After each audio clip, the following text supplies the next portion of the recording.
So, welcome to part 4. In this one I'm just going to be doing a bit of the grinding the bevels and then the hand sanding. As you could see from the beginning there, the way I'm actually doing it at the minute, because nothing's ever quite perfectly flat between the work table or the grind or anything else, and I've tried using various things, and I'm a little bit of OCD. I was thinking, did I add the half degree or did I take it off or did I do it right? So I thought, right, I'm going to give this way a try. So this way allows me to make sure that I've got a perfectly vertical blade set on here. I then only have to set the angle on here, and that's working off a vertical. So I'm not messing around with a degree here or half a degree there or anything like that. Excuse me while I just put my measuring tool away, keep it clean. And then basically what I've done is hope this shows up. I've just marked the centre line down the blade, which is where I've obviously I took the 90s off before, which I showed you. So that's then clamped onto here, and we're ready to go. Time to rock and roll, as they say.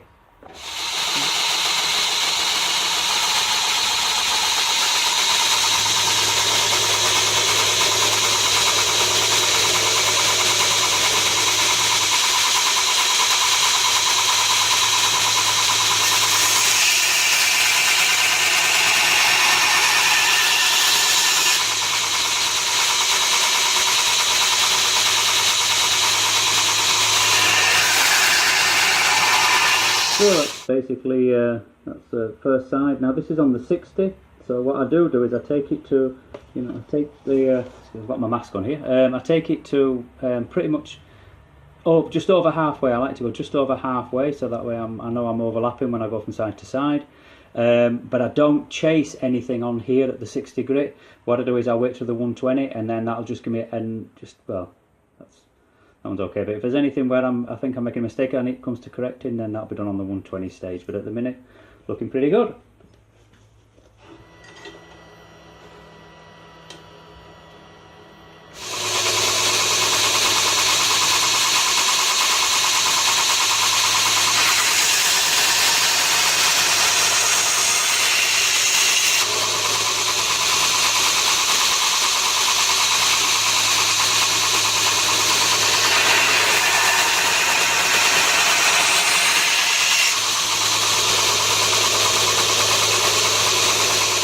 Once I get down to, once I've got the second one and I've got myself a good burr all the way down, then that's the time I start checking for the length of the bevel on both sides. A reasonably consistent bevel, but like I said, it doesn't have to be perfect when I'm hitting the 60 grit, but that's nice, that's good. Because the 120 you're still taking a bit of steel off, but you're taking it off a bit slower, so it gives you that chance to just start refining the edge before you start cleaning it up. So that's good on the 160, I'm happy with that. So I'm going to swap the belts onto the 120. Now this one's actually, I've been trying different ones. I've just actually finished using up some old aluminium oxide belts I have. But this is a cubic zirconia, but I'm actually swapping out. I've been trying them for value, because obviously a lot of stuff written about all sorts of things, and you can never believe a lot of it because most of it's written to make money, not really help you.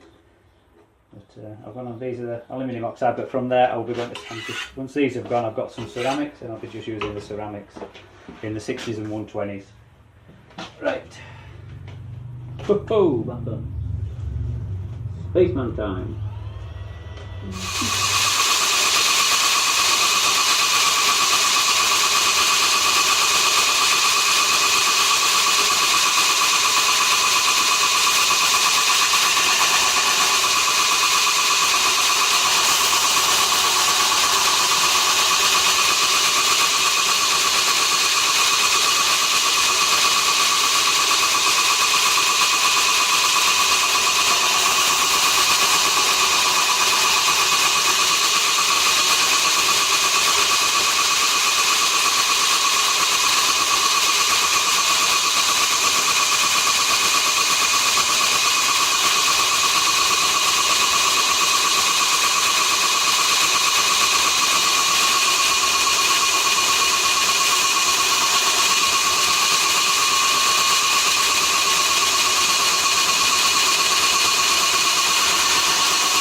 So now here we are, just a little, giving up little plunges.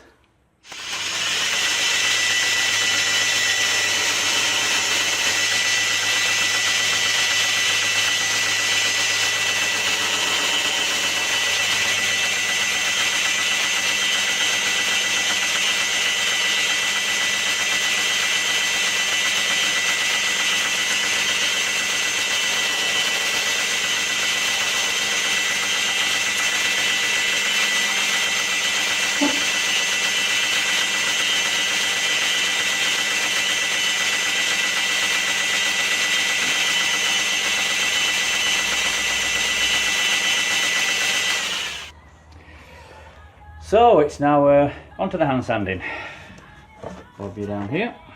I think that should be okay, but I keep forgetting about that.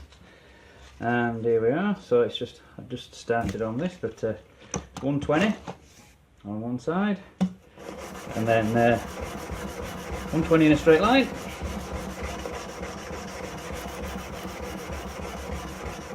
And here we go. Back again, and then it's turn the knife over and do the 120. Then we're on to the to 240, and this time we're at 90 degrees. And what I found I do is, as I said before, I started on the first side, I go to 120, I'll turn over and I'll do 120, 240, and that's so that the size of the grit that's going underneath is never bigger than the size of the abrasive I'm using on it. So this is now going to get, it's just had the 120, so it's now getting the 240. Then I'll turn over and I'll do 240, 400 and blah blah blah. It might not be 45, it might be 30, it might be 28, it might be 29, it might be 42, I don't know. But it's obviously across with the grain and across the grain. So eventually we get to the 800, and what I do is I just do 1800 on both, 800, sorry, 800. I do to 800 for a working finish.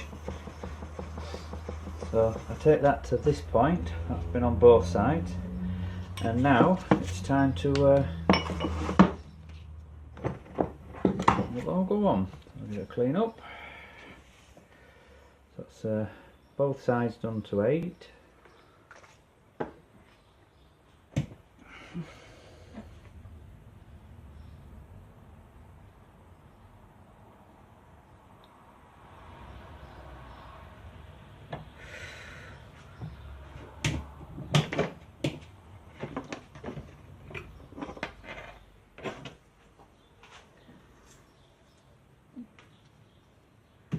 It's just neutral. I use the Windowing, I find it good, it neutralises the acid, which obviously if you don't do that, will just keep on eating in. Just doesn't take much, but it just stops it from spreading.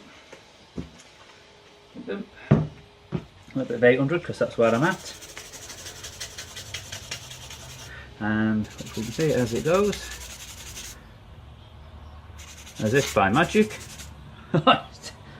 Seems like it to me. There we go. A bit more of that.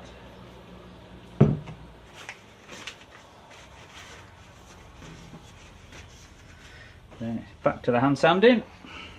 It's at this point I switch to, this is the only time I use a very slightly padded, it's just a piece of leather, hard piece of leather, and that just makes it, just forms that little bit, and it just seems to give a slightly nicer satin finish, a more consistent finish.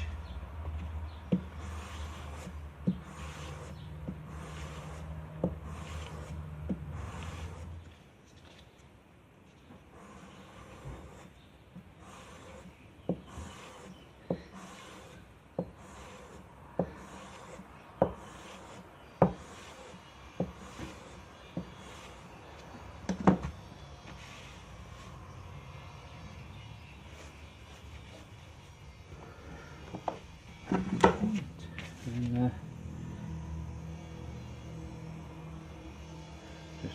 just time for the other side, and that's why I don't want any, that's why this just helps to, it stops any grip from going underneath, it gets stuck at the sides.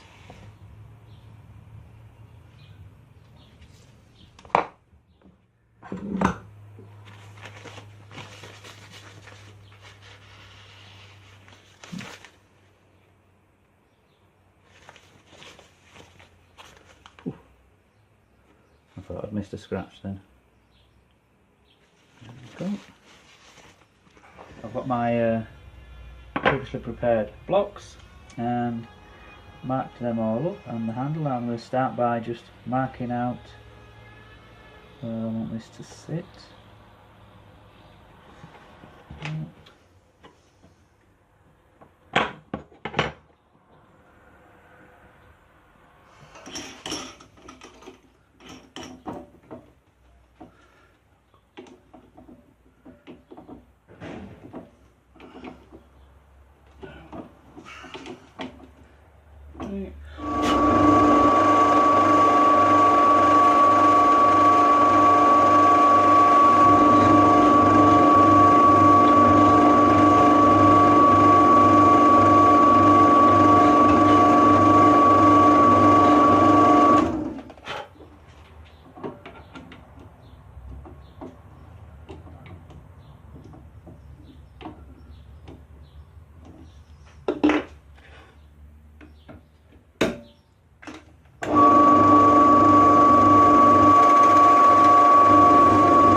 Sorted. So now I've got the holes drilled in. It's time to bevel up the front before I key up the inside. So give that a go. Bit noisy.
For the first time there, we're actually starting to get to see the matching scales and the bookending the way it is. So hopefully that's, you see how the grain runs through.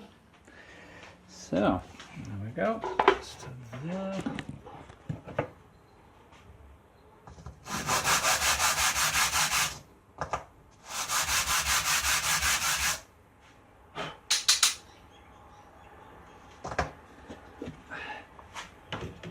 So they've now been, basically I've just put the little keyholes in for the resin to give it a bit of a bond, and just clean them down so they're quite close to the actual size, which saves a lot of work afterwards. It's now going to be clean up time, and then once that's cleaned up, epoxy time.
always a bit left to make sure it's gone set, and I've got my quantities correct. There we go.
And that's it for the next 24 hours, so I'll bob that out of the way. What I like to do is I just prop it up. There we are. So that will sit there for the next 24 hours.